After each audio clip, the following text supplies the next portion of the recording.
here we are. Type Thursday LA is live. I'm here with Mr. Michael Mondragon.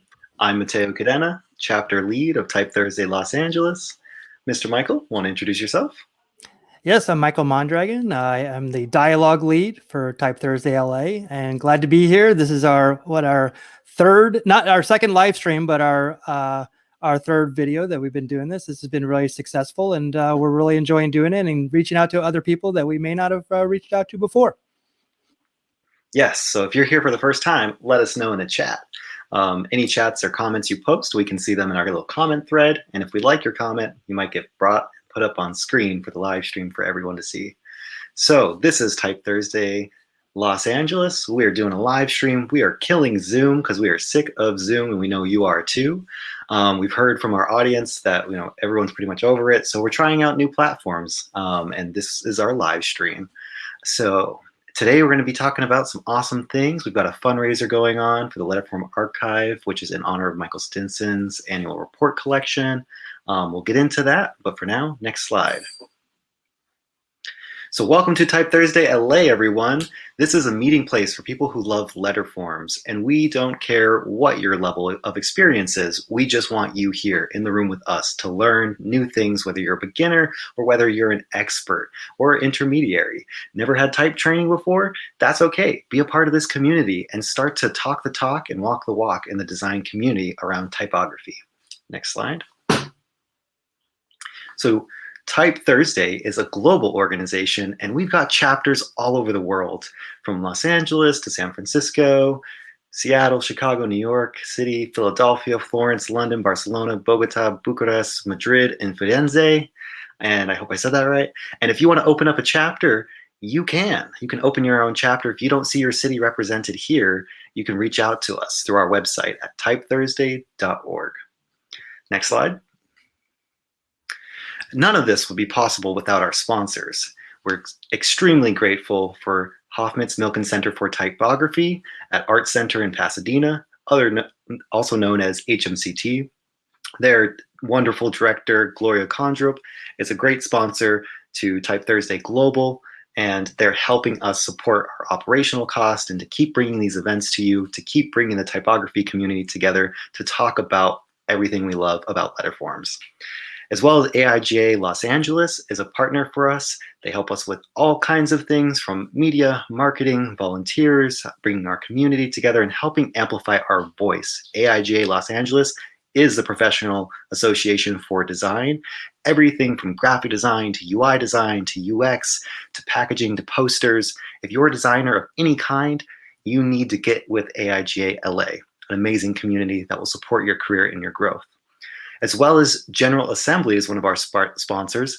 And if you don't know what General Assembly is, they're a boot camp that trains you on everything from Python coding to front-end development, back-end development, to UX design.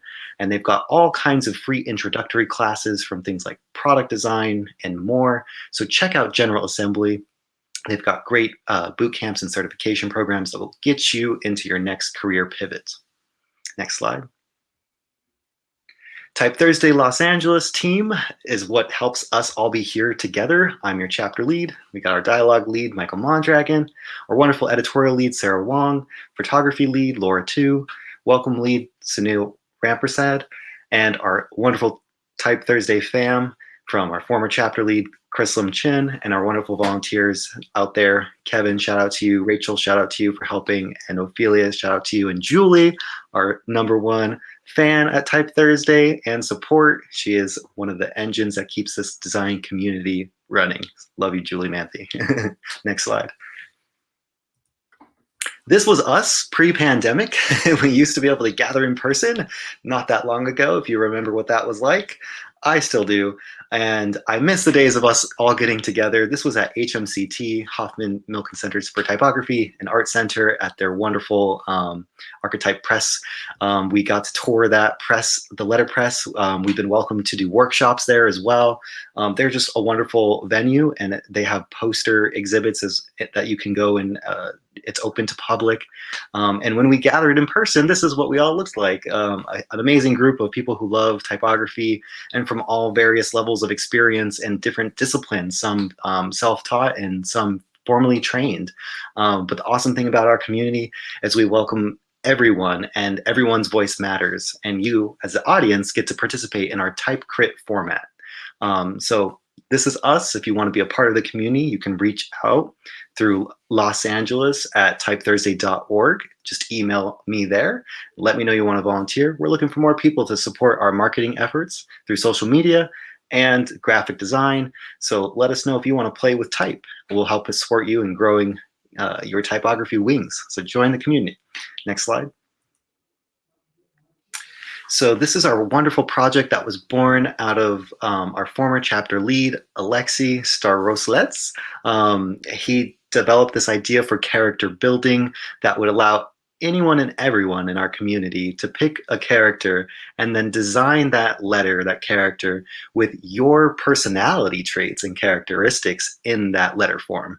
So these wonderful letters that you see here are the ones that our community has submitted, designed, showcased here at TypeThursday Los Angeles, gotten feedback for.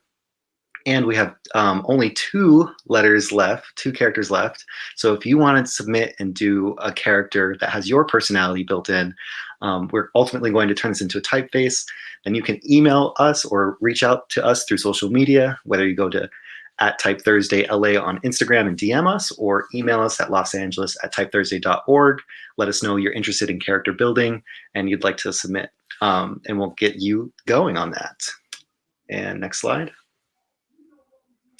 So connect with us. We're in all the places, and don't just see the community. We want you to be the community. We want you to be here. We want you to participate, give feedback, show your work in progress, anything that deals with typography in any way. You can show it in this community, or see what other people are presenting and give your feedback, or just hear and listen and learn all the things about typography, because it's a very tough subject to learn and endeavor on your own. And this is why we have the community here. So be a part of the community.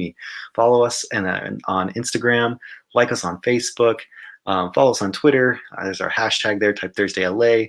We've got our newsletter. Don't miss any events from us. And we also try to support and share other typography events. And email us if you want to be a part of our community and volunteer at losangeles@typethursday.org. Next slide. So what's happening tonight?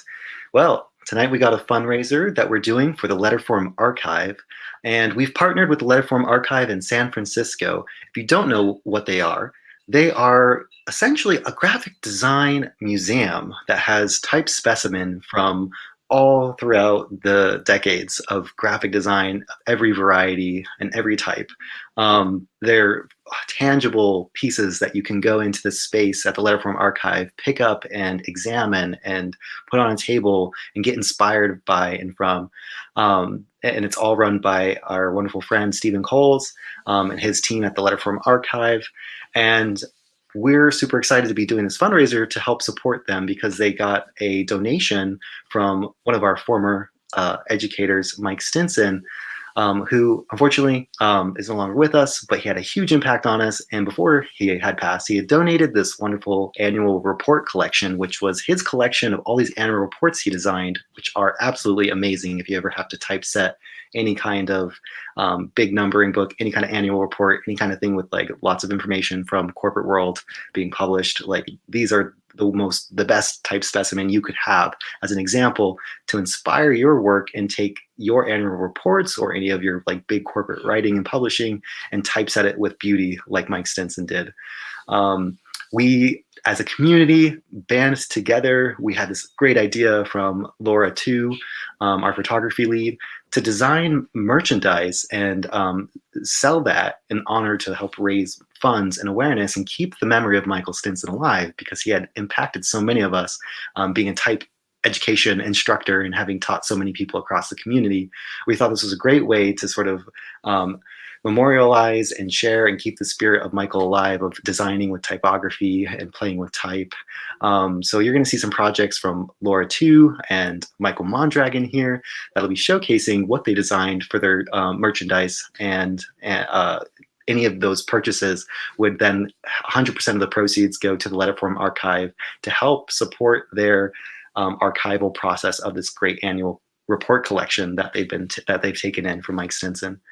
In addition to that, we have the TypeCrit traditional format of TypeThursday, which is basically presenters show work for 5 minutes and get feedback for 10 minutes from the community. And they will show anything from typeface design to poster design, anything that uses typography in any way. You could be a presenter too at our next event. If you'd like to, just hit us up with that email or any of our social channels. And your participation is key in all this. So as you see work, as you see things, you can submit your feedback, your comments, your thoughts, and we'll put it up on the screen, and our dialogue lead will help lead the conversation with the presenters and the work that's being shown and your comments. So definitely submit comments and you might be featured. Next slide. So the TypeCrit format, like I just said, is a 5-minute presentation where the presenter shows their work in progress and their process. We love process photos. And after that, our dialogue lead, Mr. Michael Mondragon, takes over, asks the right questions, gets a little bit deeper, tries to understand where the designer is going with this and to pull out some great feedback that they can use to develop this idea further. In addition, your audience participation, your thoughts, your reactions, your emotions, whatever you're feeling in regards to what you're seeing, share it with us. And our dialogue lead or myself will look at the chat and be putting those things up and discussing and bringing up your points as well. And we have some special guests today who are live TypeCrit audience. You'll see them later. And if you want to be on our live TypeCrit audience for one of our next live stream sessions, again, reach out to us through losangeles@typethursday.org and you can be a part of the audience. Next slide. So your participation matters here. Submit your questions, your comments, your feedback to the chat. We will be posting it up on our live stream, and we'll be using your commentary to drive dialogue discussions and to offer this as great feedback for these designers who will be presenting their work to improve their typography and what they're doing and explorations. So definitely submit. Your participation is key in this community. Next slide. So this is our critique lead, Mr. Michael Mondragon. He is the lead UI UX designer for Kaiser Permanente. He's also worked on other amazing projects from Beats by Dr. Dre. He's the development director at AIGA Los Angeles. He currently hosts two other vlogcasts, Beer Baseball Vlogcast and the Carvers and Creators. And I'm not sure how he finds all the time, but he still finds all the time to support this community. So thank you, Mr. Michael Mondragon. My Take pleasure. it from here. My pleasure. Thank you so much. Thank you so much. Yeah. Whoa. Getting feedback. I'm gonna mute you. Yes. Hello. Welcome. I appreciate the nice introduction and thank you so much. Yeah, it's I don't know how I find the time either, but here I am, and I'm lucky to be here and very fortunate as well. And so this is a very safe space for people to present their work, and we're going to have everybody kind of that's here can definitely give feedback, and we're also going to do a lot of constructive criticism of it, but be kind, and yeah, I'm looking forward to it. And our first presenter is Laura Tu, a Los Angeles marketing graphic designer and co-founder of Tiny Office. Tonight, Laura is presenting her designs for Michael Stinson. So I'm also presenting a Michael Stinson designs as well. So this is going to be a lot of fun. So I'm going to bring Laura up real quick. Hi. Hello. Fix my hair. Welcome, Laura. Hi. Hi, welcome. So you're going to share, do you have your work ready to share? I do. Should I share you my link or should I share my screen? So you should, if you have it up, you can share your screen. Yeah. Okay, so I'll do that. Give me 1 sec.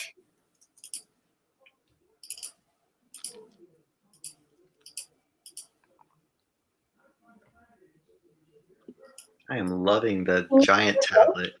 Oh, we'll talk about that later. Can you see my screen right now? Oh, I'm sorry. There you go. Yes? Yeah, we can Now now. we see it. Okay. So I guess it would be better if, should I press present or load? Do the present. Okay. Okay. So my name is Laura, and I am, okay, I'm a little nervous here. Take your time. Nerves are totally okay. Um, Breathe. We got this. You got this. Thank you. So I'm Laura. I've been volunteering for TypeThursday LA for the past 3 some years. I forget. I got involved through Rachel Alnar, and that's how I met Michael Stinson. And I will start my presentation now. So again, I'm Laura. I'm a graphic designer in visual communications and letterform. That's me in my cool cat bandana and my dog in the pink dress. And although I work full-time in marketing design, I would like to continue doing side work. So I do graphic design, hand lettering, murals, and illustration. When I found out about Michael Stinson, I was pretty devastated because I met Michael through Rachel. I was able to learn from him. I took type ed classes. I was an intern for 7 months. It was one of the best experience of my life. So this project means a lot to me, and I hope you guys like what you see. I hope I spelled that right. So I did a lot of research beforehand. I'm not going to show you all of it, but one of my favorites that I saw was he did a lot of, this is from his Twitter. His quote here says, "Good design makes you stop churning the page," and I believe that too. I feel the same way because I still buy books, and I just love holding books and anything that is like tangible. So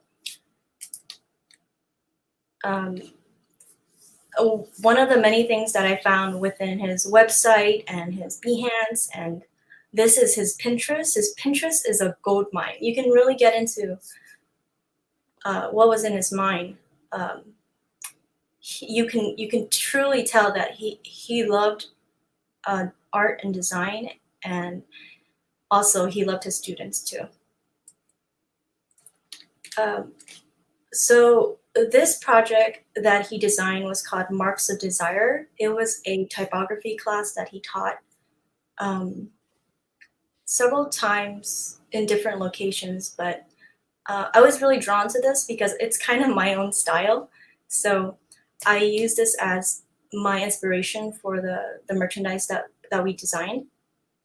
And this was his final, which was really beautiful.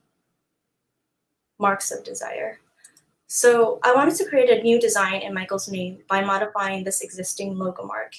And on his Behance, underneath this Marks of Desire, he said, "Marks of Desire is an intermediate workshop in creating a new logo type by modifying an existing logo type, giving rise to a new meaning for a brand. Typography enthusiasts enjoys the day finessing the proper scale, spacing, and stroke weight of custom letter forms.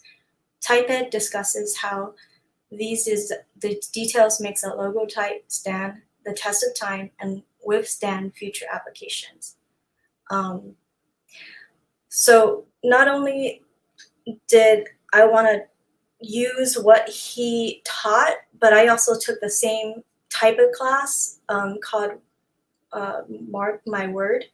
Similar class, but in the same sense, using existing logo mark and creating your own. So here are my sketches and mock-ups. So it started with hand sketches.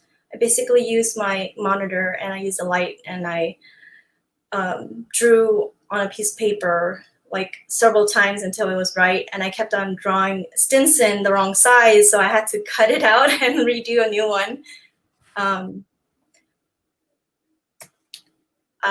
Another thing is like when, as I'm showing my process, I feel like when you design, I still feel like you should always go on paper first. And I still do. I have paper all over my desk. You didn't see, but it's a mess here on the other side of the computer screen.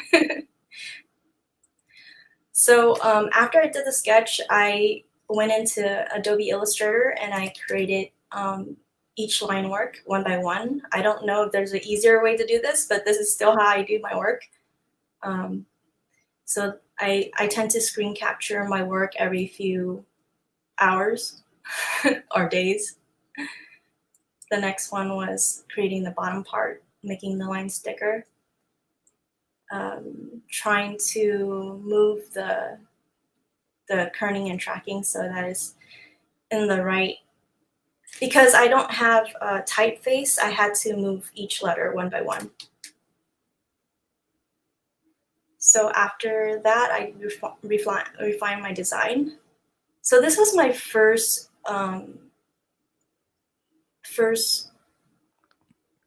design that I showed the team, and after this, I had some feedback, and I went back and not redesigned it, but I went back and refined it basically. So this is my first round, version 1. And I tried to use TypeThursday branding with the colors. I like it myself. It didn't get good reviews, but I might put it on with maybe 1 or 2 colors like the group told me to, but I haven't yet. But in the future, we might do a 2-color gradient that looks better on apparel. So after that, I did the finessing and finalizing. This is the final, which is thicker for apparel, more refined. All the curves are now in the right places, and made the arrows a different color, the date a different color, different shade of gray. And then after that, after Michael Mondragon shows you his work, we're gonna show you the site where you can purchase. But this is some of the examples that I have. So we got sweaters for sweater weather, baby sweaters for baby sweaters for babies. I've created a yellow version, so you can buy a yellow version if you like. There's other merchandise. So it was supposed to be a t-shirt design, but because the website offers so many products, I was able to put on other things like this weekender bag and the tote bag in different colors. And this super cute pink cell phone case. And that's it for me. I hope it didn't take too long, Mateo. No, you did great. You did great. So if you could go back to your design. Okay, yeah. So this one. Yeah. So at first, at first glance, when I saw this, my thinking was that this is definitely a heavier version of the original design. For apparel, you're definitely especially when I saw it on things, it definitely had a different feel to it. I still think there's an opportunity to like, for instance, right above the M, so it tapers, so it actually like points instead of rounds off. There's still like little finessing that can be done here. But I mean, Laura, you've done an outstanding job on this, and this was obviously, for both of us, when I present mine, it was definitely a passion project, and it definitely means so much to me. So, yeah, this was equally thrilling, but also heartbreaking to do at the same time. So I know how much it meant to you, and you did amazing research on this and found so many great things that even I wasn't aware of. So yeah, this is beautiful. I'd like to also know from the feedback. Actually, do you want to? Should we bring Maxwell on? Yeah, we have our live TypeCrit audience. We have Maxwell and Anne in the room or on the bench. Bring Anne on as well. And we have great comments coming from the chat as well, so we could even go through some of those. But yeah, sure. If you want to have Maxwell weigh in here with his type feedback. Yeah, so Laura, I really enjoyed the process behind this word mark that you've created. I think what you've done here is really encapture like the respect and love that you've had for Michael's work and pay all this like due respect to him. And I think that's a really beautiful thing. I think you really encaptured it in his style and in the elegance and the beauty of the word mark too. I do understand that like some of the lines have to be thicker because it's harder to print onto apparel, but I think that's where the more of the finessing can go into, where the line thickness can flow a little bit more naturally. I think like Michael had mentioned earlier, where some parts can be a little bit more tapered. And I think especially with the lines on the right hand side, is this the right hand side? I can't, because it's mirrored on my video, but like, yeah, like those lines I think can use a little bit more touch up as well, like mostly the flourishes. And I think the other issue I can see, I think Hector on YouTube pointed it out, where the last stem of the M intersects with like the T, which is a good move, but it also now kind of intersects with the S, and that make that area a little bit too complicated. Yeah, a little bit not as necessarily hard to read, but definitely it draws the attention there because there's not so much overlapping on the rest of the mark, and it just interferes with like the beauty of the S, because you spent so much time like drawing that like really beautiful curve of the S, and then you have the M just kind of swoop in. I think that's a little bit of pity. So maybe if you can like somehow draw it out a little bit, I think that would definitely help. Yeah, I think that's a good point. Having the thicker lines be the Mike Stinson part of it, and the flourishes actually being thinner would actually have that contrast. So they would still be there, but they're not competing with each other. Anne, did you have anything that you wanted to say? I was going to say, first of all, it's just so beautiful. And I'm just looking at how it really just reminds me of I call it like the famous Mike Stinson photo of him like at a board. I really think like that you capture the essence of it. I do agree with both Michael and Maxwell that some parts should be thinner for higher contrast. But I love seeing this on some of the bags, though, on some totes. And you are going to need these thicker lines. Those thinner lines, although they look really great on paper, I love them printed, on a tote, on fabric, they're going to disappear. So I think the thickness can be used somewhere, for sure. No, that's a good point. Can you bring up your bags? Because that's where I saw it. I was like, it looked great. Yeah, even on the shirt. Yeah, like it's fantastic. Look at that beautiful gray on gray or like monochromatic. You need that thickness because from far away it becomes like a really nice texture pattern. But then yeah, on the yellow, maybe it can go a little bit thinner, create a little bit more drama. But really well done. Great job. Thank you. Yeah, Haran brings up so it could be a little bit heavier. Rachel says it's amazing. Aww. Yeah. Yeah, so you're getting excellent reviews, Laura. So, thank you. So yes, and I totally agree. Rachel earlier, she also had said the lower. If we go back to that original design, just the showcase of the mark. So yep, right here. So she said the lower right could use some like work on that weight, right? And even echoed by Haran's comment of the SO. Could be heavier because they're really thinning out right there. So you have a nice juicy STI And then at the end, it starts to get thin. The S really thin, the O very thin, and that last N a little thin, thin. I mean, I ran out of time. Oh yeah. We're seeing that there. Well, Chrislin brings up a great point. It's like, in a lot of these things, even with like screen printing or embroidery and stuff like that, you're going to be working with your t-shirt vendor or the people that are printing these are doing that type of work. So it's like they give you the real tips as like how to design these things. So, Sure. but yeah, I mean, just beautiful. Thank you. Yeah. Rachel also throws in the lower right really needs some weight. Zoom out. Yeah. Zoom out and squint. Yeah. Yeah. Great idea. It's like a classic tool of the trade. So go to the shirt that's black on yellow. Black and yellow. Right there. I'm literally buying this like right away.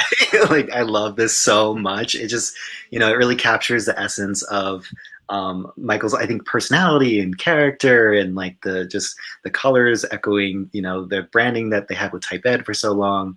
But also, like, I think I've seen a lot of Michael's work that was more corporate, and you chose a piece that was like more personal and passionate, and you've captured that passionate side of Michael Stinson here, where he had this very elegant ideas and passion for typography, and I think this design you've chosen is capturing just that. So very well done, Laura. I love this. Yeah. And then Rachel says, you can see here, the left side is heavy. So yeah, just so great, Laura.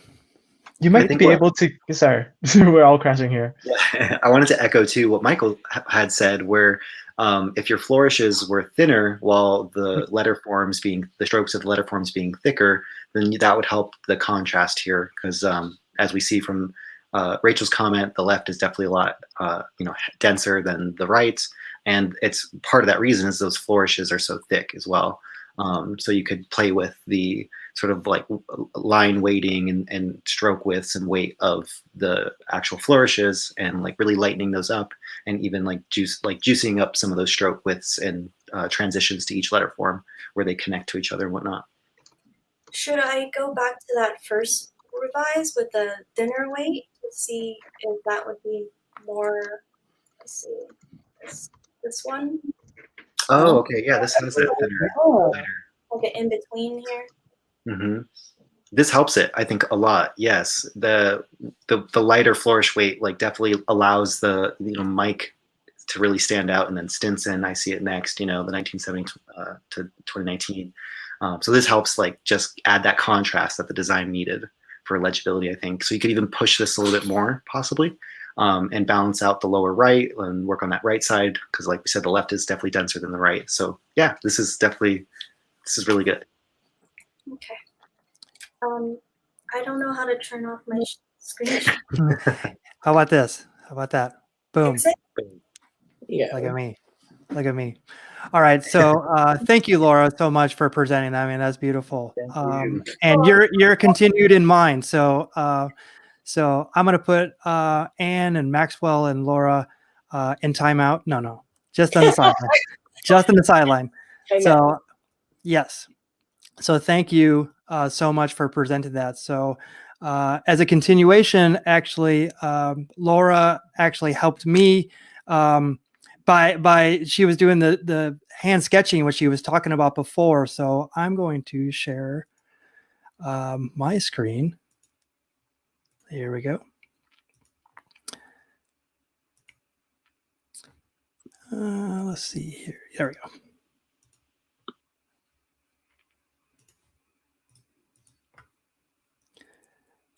All right. So obviously this is, I mean, these episodes of Type Thursday live stream has been all about Michael Stinson, who is my friend, mentor, beautiful person. And I am every day that he's not here. It's tough. So for those who don't know, Michael Stinson, he had Michael and Rachel did Type Ed, and there's many classes that they did, and as I didn't even realize that it was a mark my desire. I wasn't even aware that that was the beginning of that. So this is one of the classes, mark my word. So taking the existing, you can see the Marriott M, you can see the Macy's and my, and the Wendy's and Word, and just making other words out of these very symbolic and very iconic type of branding. So we try to decide some catchphrases or try to think of some clever things around Michael Stinson that we could kind of do this with. And one of the designs that actually Laura came up with was doing something with this, which was Agostoni, which I wasn't aware of the background of it, but it's from what I read, it's actually a chocolate. It's Italian chocolate, and it's the world's largest family-owned organic chocolate manufacturer, which I wasn't even aware of. So it was actually an Italian chocolatier that came to the United States. So it was very, very interesting to see the design around this, and you can definitely feel that. I always, when I look at this, I always think of the Vespa logo. So it's very very Italian but still modern and strong. And this is the actual logo, which actually I went in and actually I vectorized it. But the one thing, as I did all of that, I looked at the the details of it that were very unique to this whole word, and the fact that some of it looks really sharp, but other parts of it are rounded, but it all comes together and almost kind of like a lightning bolt type of that T in the A and the N and I. So Laura actually went in and made this sketch, and in the interest of time, I had an extra minute in my day. So I said, "Hey, yeah, sure, I'll take this on. I'll do the designs for this." So, but Laura did the heavy lifting for me. So when I went in, I actually took all those characteristics, and we came up with like type like Mike. And it was, as someone, I would never call Michael Stinson Mike. I respected Michael too much. I would always call him Michael. It's kind of the reason why my name is Michael and not Mike. A lot of people default to Mike, but he was Michael to me because I respected him very much. So when we went into, when I started thinking about this, let me go back to this one. Having it on one line, if we were going to put this on a T-shirt, it would get kind of probably condensed and probably truncated. I feel, and it probably wouldn't be bold. So I try to do maybe 3 lines, what that would look like. Still feels a little bit off center. Although, I tried to work with it as much as I can. I thought this was a way to do it on 2 lines that would actually is a lot bolder. I actually didn't have this little, I don't even know what it is. It's just taking that little chip out of the M and Mike. I didn't have that before, but someone saw that on the first eyes, which was a good call. So I thought this coloration is probably not in type ed. So of course, going to yellow on black was something that really made it bold and dynamic and almost almost looking like that lightning bolt. And when I put it on a T-shirt and seeing what that looked like, it further made me excited about what this could be. And just looking at the different variations of this and seeing, just what I expected. It doesn't have that kind of presence when it's on one line, although it's nice, but it's not probably what I would want it to be. That's much bolder. It's probably too big, but then again, I'd like to throw it to the crowd now. Even though I'm in the dialogue league, I do not want you to hold back on your comments, and I would love to hear some critiques about this. So I'm going to bring back Maxwell and Anne. And Laura too. How about Laura? Not again. So yes, hit me with your best shot.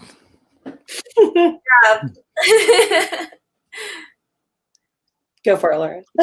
we can place I'm loving it. I didn't know what was to come because at the time that we had, I love how you created new ease out of what I couldn't create. So that was great, and it's something truly special. I'm gonna buy some too. Great. Yeah, I really love where you've gone with this design direction, and that you already had the foresight to know that the type on one line was gonna like shrink down on that t-shirt. And when we saw it mocked up on a t-shirt, boom, exactly what was expected. So love that you took this and explored the different ways of stacking the type. My first that I gravitated to the most was this one right here, because it creates this kind of like visual triangle. So there's this level of interest just in the shape around it, and I think that's something that was clever that you like did when you stacked it this way. It also reads, I think, really nice type like Mike this way, and it balances, I think, just perfectly. I love the way that the descender of the P is playing off the shoulder of the M. I love the way that the descender of the Y is kind of almost kicking back to the K.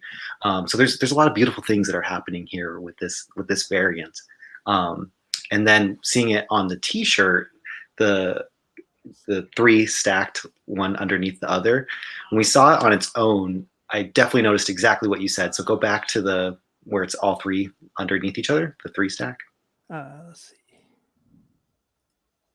So right when you said it, I had seen it before, and then you put said it and put my thumb on it. It was that this doesn't feel quite balanced. There's something about it that feels kind of topsy-turvy.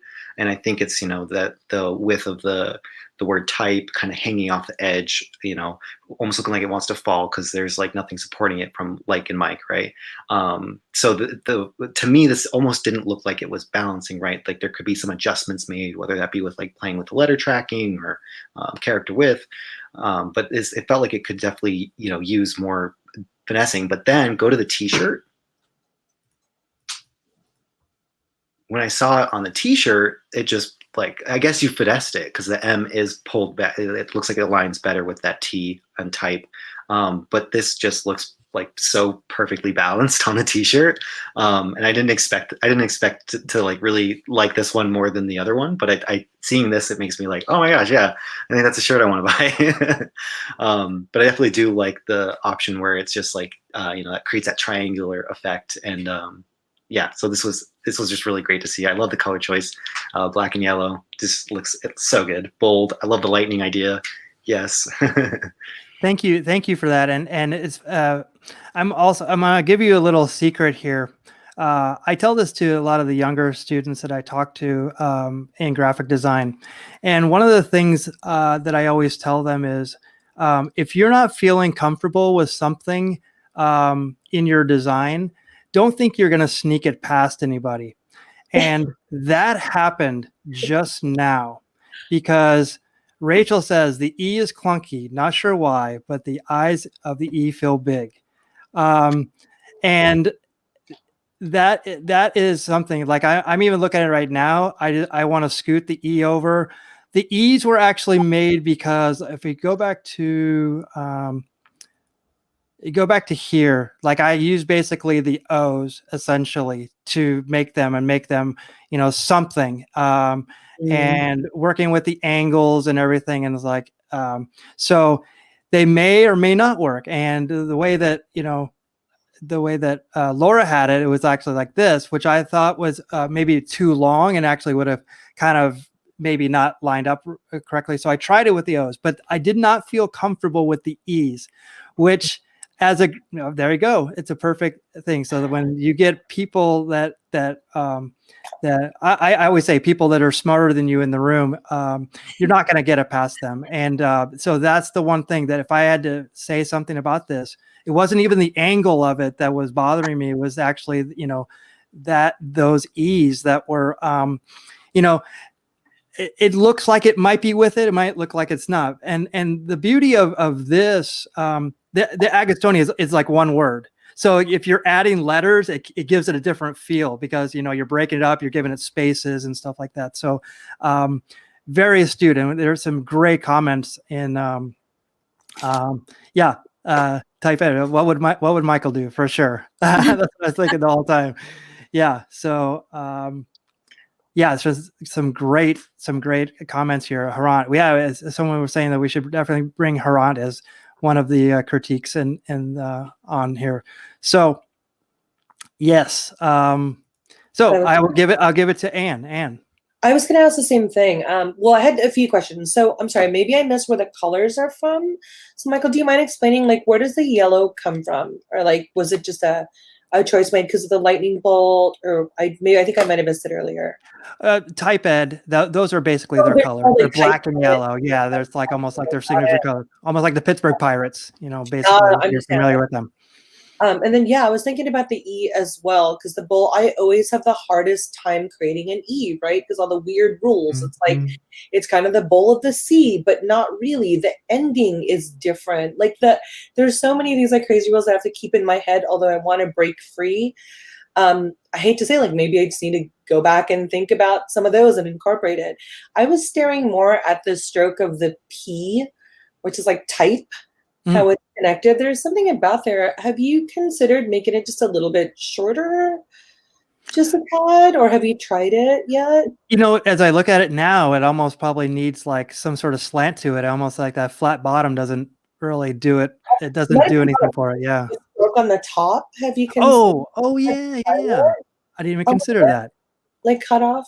I'm just wondering because I know I'm thinking of like, like if that were upside down, a D, I always think of like a P and a D is like a D upside down in my head. So I always think like, how far would that stroke go? I wonder if we've ever tried it a little shorter. Would it end up looking like the Y a little bit? Would it feel like it has a little bit more of a flow? But your yellow one, if you don't mind going to the yellow, it's like type like Mike. I kind of like not looking at it up close. I kind of like the rhythm of this though. Like even if that E, if you don't think it's working or if there's something funky about the P, there's still something kind of like fun and dynamic about this.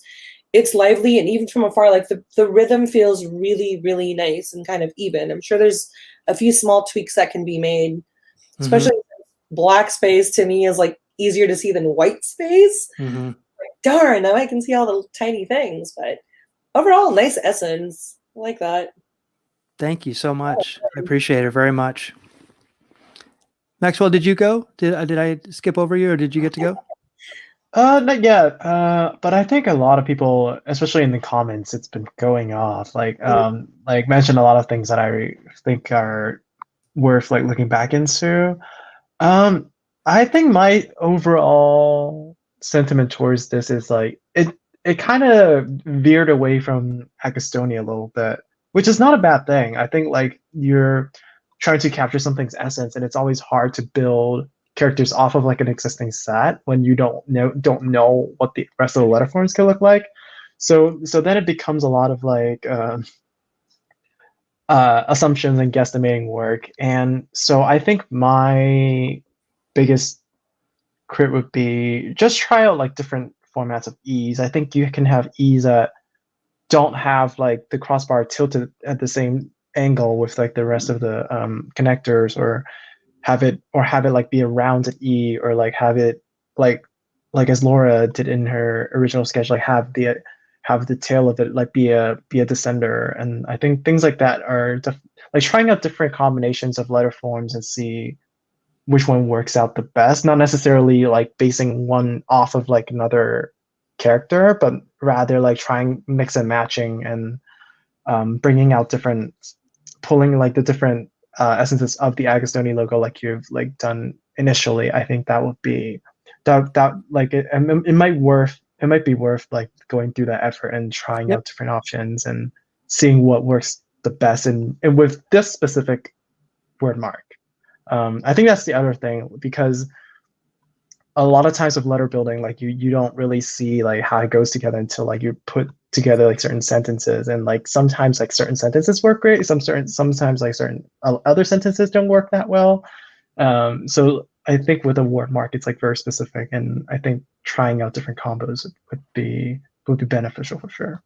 Yeah, and the other one was the K's, which absolutely. I mean, it's KE, so it's like it doesn't have any variance. Maybe if it was against another letter, it would definitely hook up a little bit differently. I might have treated it a little differently. Haran says maybe the descender of the Y could make the upper arm of the K, which is that's So there's this is the beauty of this. I mean, it's like just seeing it and getting this feedback is fantastic. So, Laura, did you have anything?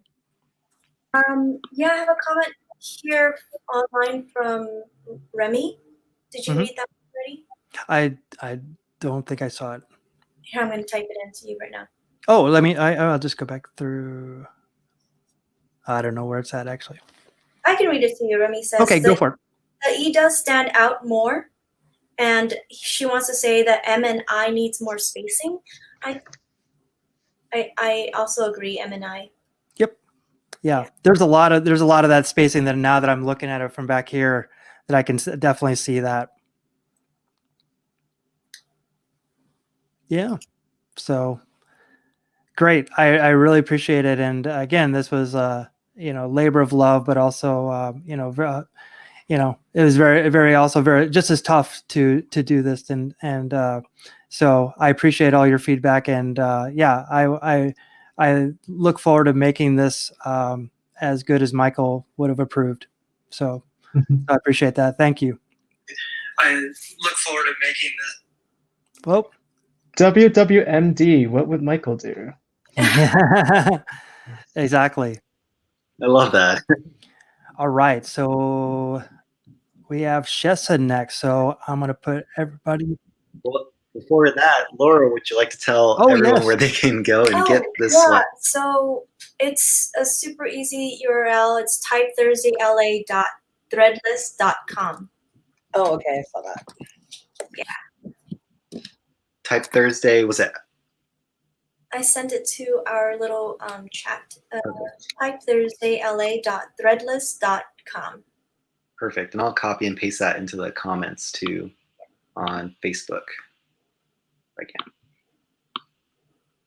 There we go. So that will be the beta. So if we do revisions, you'll have to buy it later. Great. Thank you, Laura. You're welcome. All right. Let's bring Shessa in. And Shessa Garbud is the creative director at Firebrand Creative House.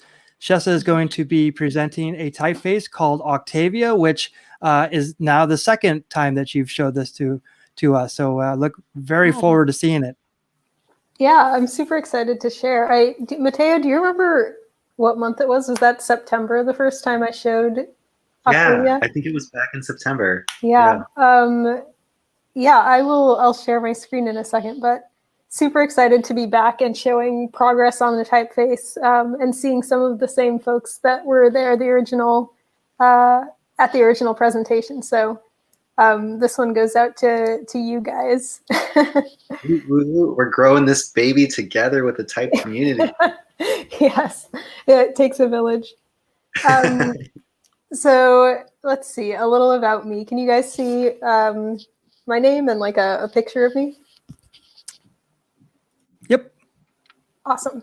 So I'm based in Los Angeles. I am a designer and creative director, as Michael said, and also a writer and a near futurist.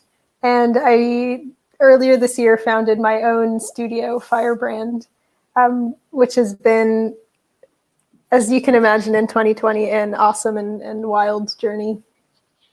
But today I'm going to share about my progress on this typeface that I've been working on. I took a 10-week course end of summer, early fall with Graham Bradley, actually through the Letterform archive, on just an introduction to type design. And this was the project that I worked on throughout the course of the trimester. Originally it was called Dark Matter, but I renamed it after Octavia Butler, who is a Black Southern California sci-fi writer.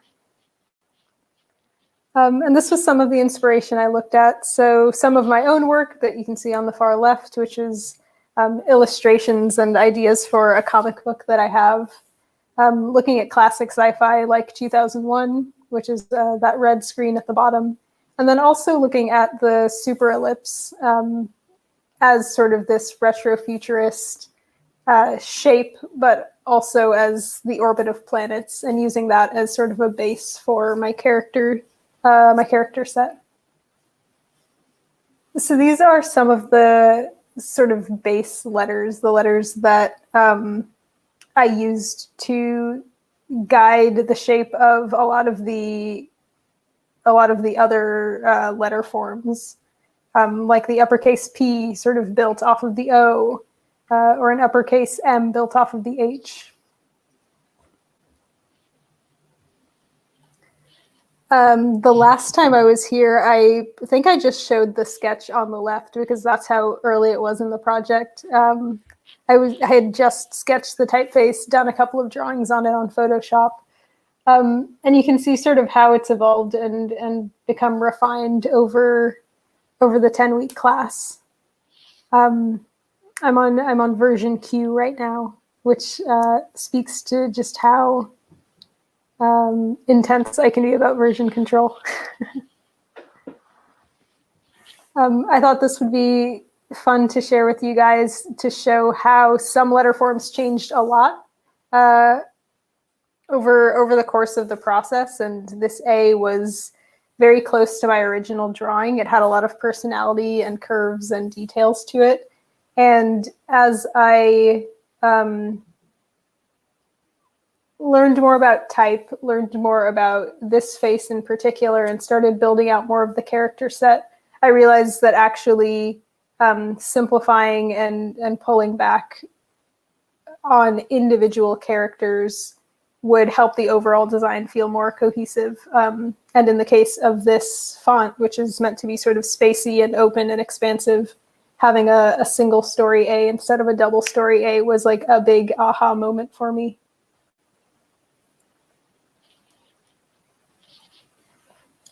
So here is the uppercase set as it stands right now. You'll notice from the original drawing that the S got a lot less sort of round and loopy. It retained some of that, but has a bit more boxiness to it.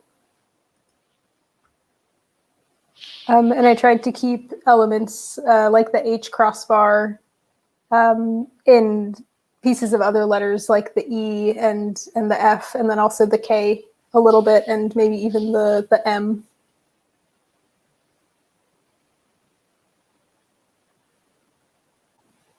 This is the lowercase set. So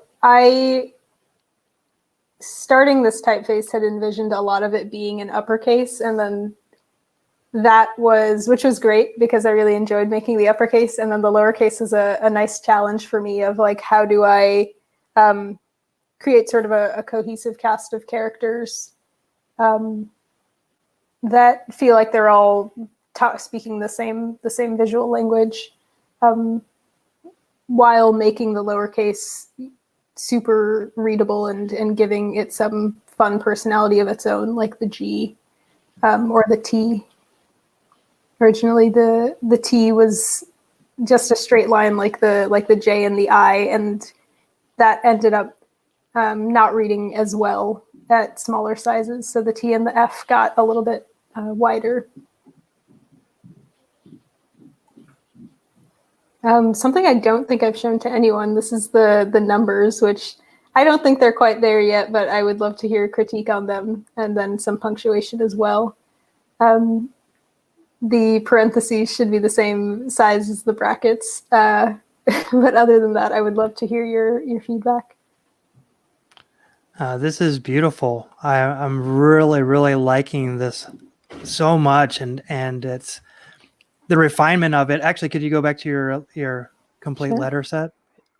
I mean, it's like, this is just so stellar. I mean, just when I look at it, I mean, it's like I'm trying to find something that I can criticize in a positive way about it. And it's like there's not much. It's so good. And oh, thank you. Yeah, I mean, you can definitely see the inspiration where this came from and everything. On your lowercase letters,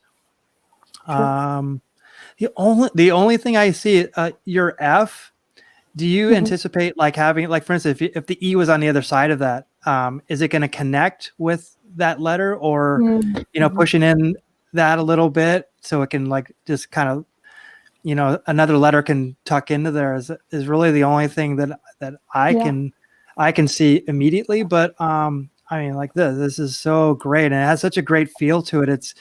It feels futuristic, but it still has a lot of the past in it, and it's very, very interesting.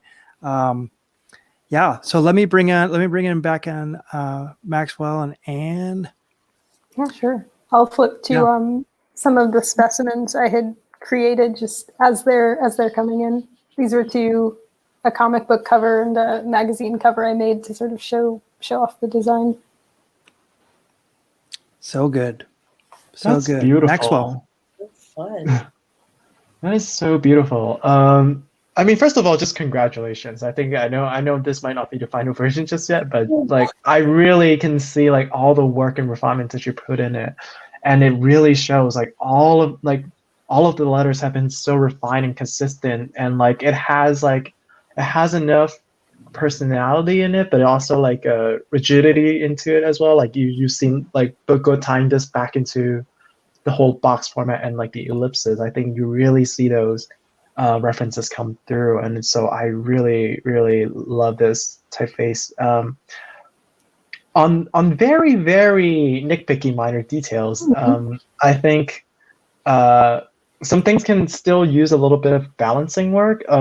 Sure. I think for maybe like not for the capital F, because that's like always like going to be top heavy, or T, but like for example like the cap S, I do find it like leaning a little bit to the left, Okay. like just a tad bit, and things like that, and then and also that also goes to with like the number 8. I think the number 8 has been like really straight up, and that kind of leads it to like a little bit top heavy, which isn't usually how people write an 8, or at least like it just doesn't feel like as grounded. And looking at it now, maybe the 3 can also use a little bit of that refinement too, where it looks like a tiny bit top heavy. But again, they're just very nitpicky details. Like I think the specimens that you showcased and like the typeface overall has just been so nicely done.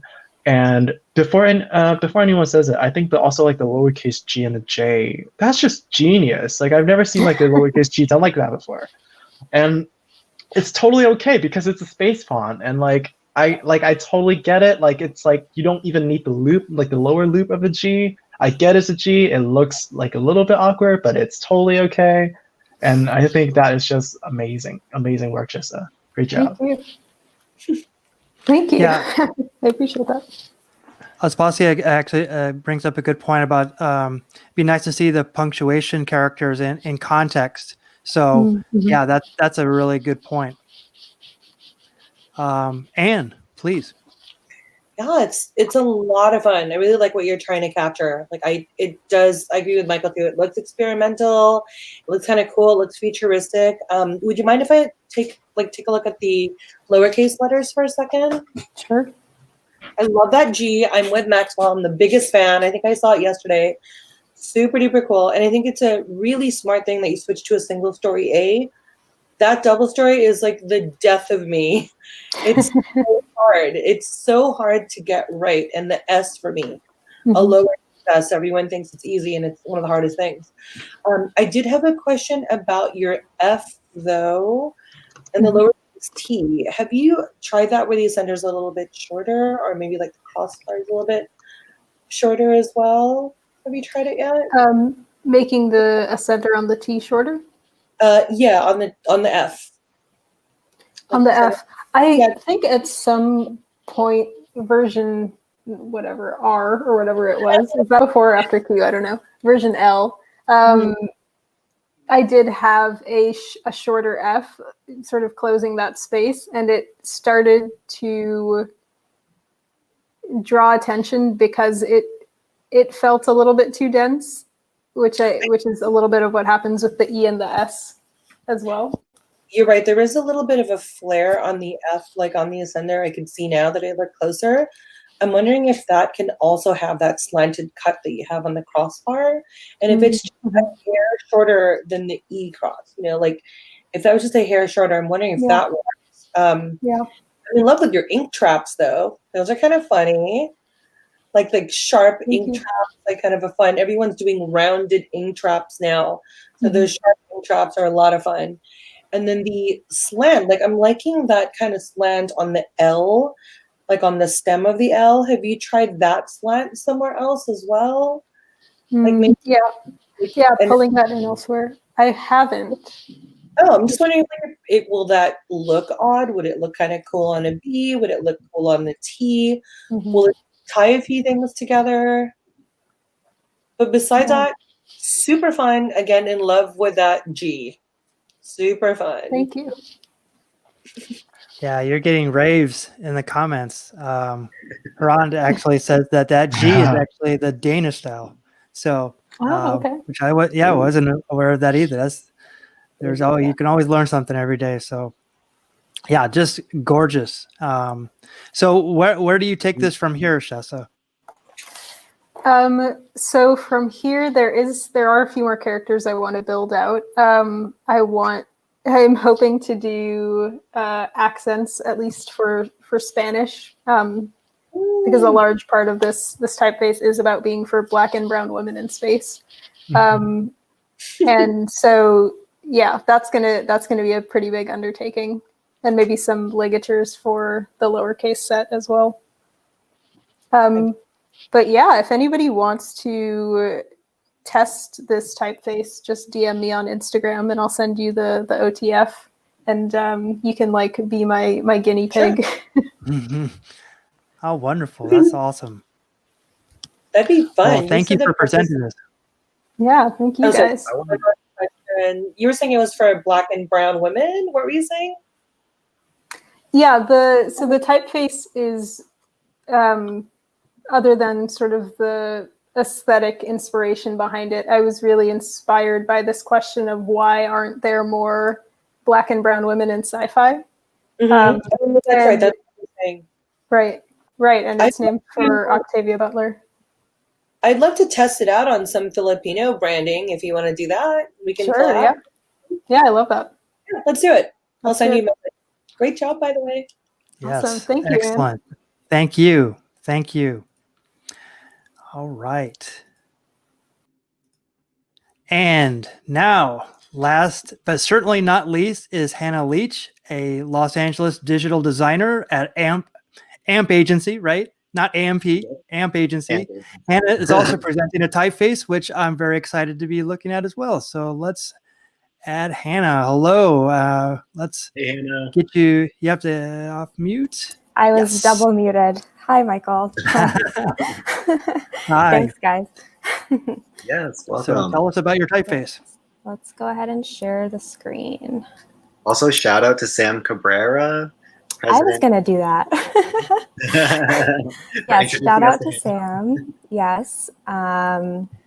She introduced me to TypeThursday, and I'm very excited to be here. Let's see. Can you guys see my screen? Yep. So, awesome. Hi, I'm Hannah. As Michael said, I am a digital designer at AMP Agency. I've been in LA for about a year, and my work at AMP is pretty focused on like very technical, very detail-oriented projects, like mainly focusing on app design. So in my free time, and especially like during quarantine, I've kind of found myself gravitating a little bit more towards like really creative, kind of unusual projects, I would say, like kind of weird color combinations or font combinations. So this project is kind of born from that a little bit. So in my personal time, when I do a lot of hand lettering, just for fun, basically, I kind of found myself drawing a lot of like repetitive letter forms.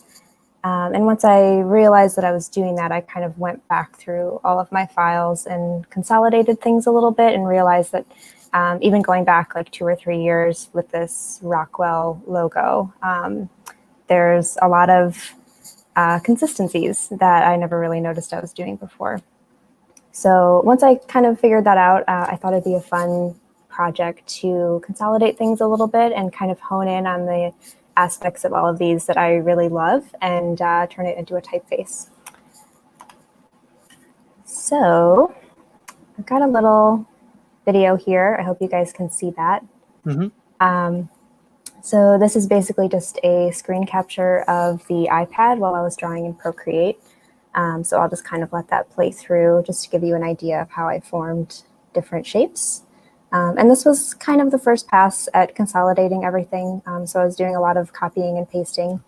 And then over on the right side, this is definitely not the first version of the numbers. These actually took quite a while because as I was saying about the letters, I found myself drawing similar letter forms pretty frequently, but the numbers are kind of rare for me to draw. So it kind of felt like I was starting from scratch with those a little bit. But just to give you an idea of my process, I've included some different versions of the 4 and the 7. Just thought that might be interesting to take a look at. And then once I kind of finished with the first pass, I vectorized it in Illustrator. So this is the first version. And I feel like it does have a pretty good sense of cohesiveness. It's got like a definite style, but it was kind of lacking some of the interesting aspects that I was looking to incorporate. So then we get the newest version with a couple different variations. So I'll kind of go back and forth a little bit just to show the process. My favorite one is the uppercase Q, or well, I don't have lowercase yet. So it's only uppercase for now. But the Q and the A kind of got this wavy accent that I really like. The G got elongated a little bit, and then the K changed quite a bit to align a little bit better with the R. So this is the version that I'm liking the most. I feel like I'll probably use this a lot in my personal projects, but I also feel like it has a lot of room to grow. And it hasn't been technically turned into a typeface yet. Generally, when I do that, I use glyphs, but I've been using the free version. So if anyone has any recommendations, I'd love to hear them on different programs to use. The other thing I wanted to show you guys was this version. So once I got things kind of figured out a little bit, I thought it'd be really fun to try pixelating it a little bit. So that's what you see here. It was definitely a challenge, but it was really fun. I don't think I'm going to use this very often, but it was a cool project to try. Basically, the way I did this was I started with this version and overlaid it with a really small, I think it was 5 pixels, a grid. And then I basically just deleted all of the squares in the grid that weren't touching the letters. So that got me here. And some of the letters, like with the more unusual curves or angles, definitely need some work, like the Z and the 4 especially. So that'll be a fun quarantine project. Yeah. Oh, this is really, really great. And so was it a conscious decision to make stuff thinner and some squat, some, having that variance? Have you laid out any words with this? That's, yes. Oh, there you go. Perfect. There we go. That's my last slide. So this was fun too, and it helped a lot because seeing them interact with each other is really important. Yeah. And as for like the thick and the thins, I think that's a good point about the K. I do feel like it's a little bit awkward here because it is a little bit thinner. So I could maybe thicken that up a little bit and maybe close some of this negative space. Yeah, I'm looking at I really love what you've done with the A. The crossbar on the A, it's just gorgeous. It just is like a very smooth wave and just so consciously done and well done. Yeah. Thanks.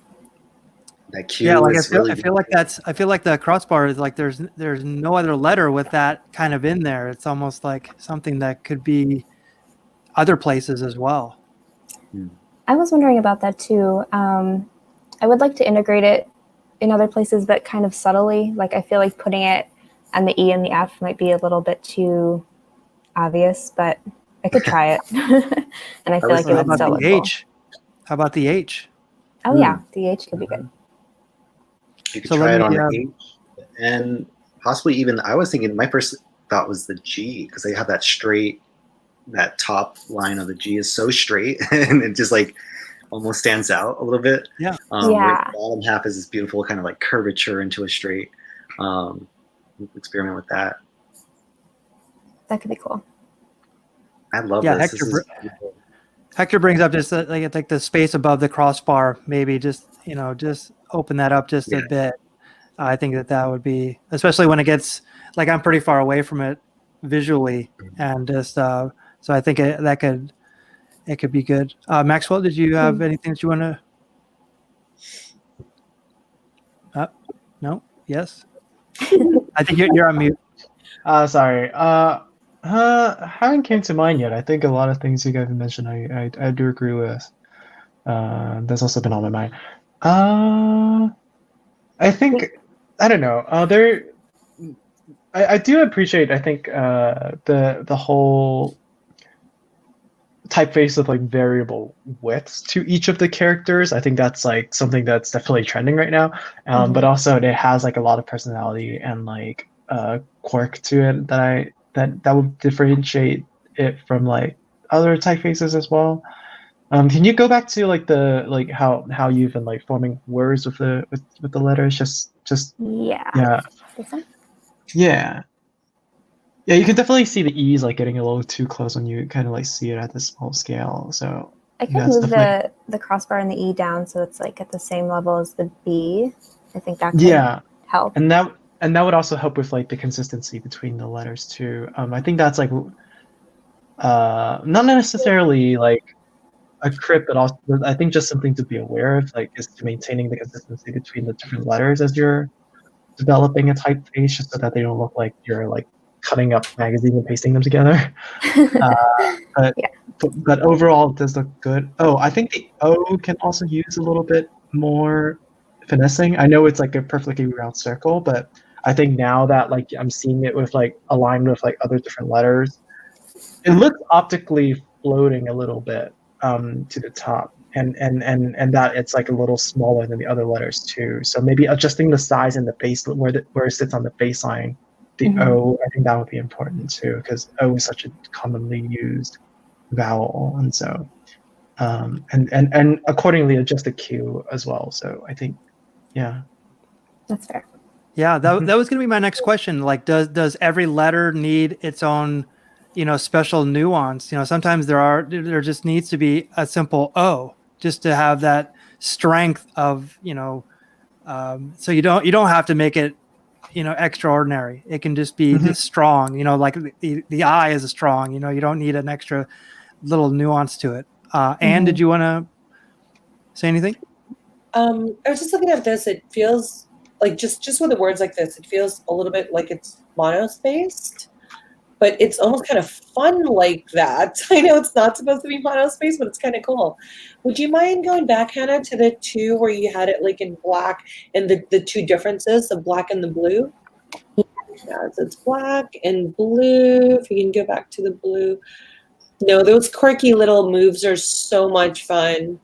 I mean, I know what you were saying earlier, how I think somebody said something about the K and the spacing needs to be fixed a little, but just looking at this, maybe if it were all black, I wouldn't notice so much, but it's so much fun, these tiny moves. Like, although you don't see that crossbar in the A somewhere else, it kind of mimics it in the Q a little bit. And I mean, it's kind of its own character, right? Like, you're right, you don't see that kind of spacing as well. Kind of in the F, but not really. The only thing that I might question a little bit is the 7. But besides, there's something about the 7 that makes it look like Cyrillic almost, or something else. That makes sense. The 7 is pretty out there. I started with this, which is like the most basic 7 there is, and then got a little crazy. So we can kind of take the difference there. But overall, so much fun. Like, that is, I just can't stop looking at it. Thank you. Yeah, this is fantastic. And the 8-bit one is something I did not expect. So that's definitely. Oh, I'm awesome. glad you explored that. That's very, very, very interesting. Well, thank you guys. That was really Yes, helpful. Let's absolutely. see. Thank you for sharing. Of course. Let's see if I can figure out how to Good job. There you go. stop sharing. Okay. Thank you so much. Yeah, thank you. That was so good. Love it. Whoop. What were we saying, Han? Sorry. Oh, nothing. I said it's all so much fun. All right. So, Awesome. did you have anything else that you wanted to share, Mateo? We can go back to our last slide, the connect with us part. You got it. So actually, let me bring everybody. I'm going to bring everybody back. Actually. Boom! we I can- like this. We got a part. Yeah. And then let me share the last screen.